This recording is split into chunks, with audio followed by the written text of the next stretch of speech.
Hey there, this is Jay Johnson. Welcome back to my channel, windowpurchase.com. If you found my video on YouTube first, you can go directly to windowpurchase.com, where you can see over 200 educational videos. You can see information on the 3 books I've published since 2001, and I have a consulting page, so if you need consulting beyond that, give me a call and let's talk.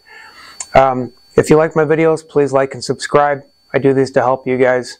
I don't do them because I have nothing better to do. Actually, I have better things to do, but here I am. So the video I want to do, this is a little bone to pick with a lot of clients, is so you're replacing your current windows and you're getting new windows and you're worried about a little bit of loss of glass space. So let's use this for scale, okay? Let's just use this thing behind me.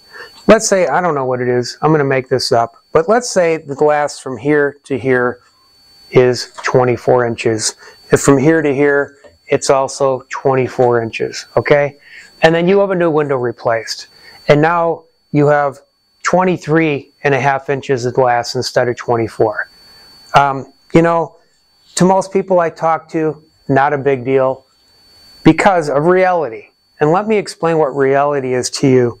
With most people that are paying attention and being reasonable to their current living situation.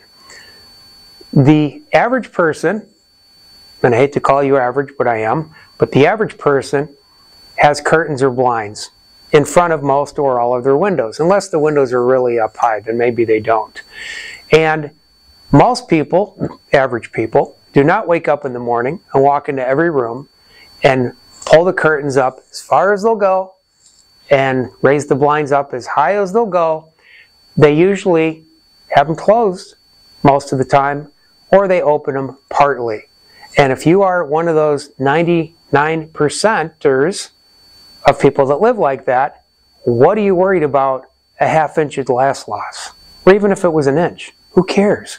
If you're putting in a better product, if you're putting in a product that's more energy efficient, more durable, has more longevity, is going to cut down the noise more, all of that good stuff, what is the problem with possibly a ½ inch to an inch of overall glass loss? I mean, I'm just saying, pay attention to your current living situation and find out, am I that 1%er where it's really that much of an issue, or am I just over analyzing and I need to get a hobby? Anyway, I'm Jay Johnson, windowpurchase.com, keeping it real. Bye.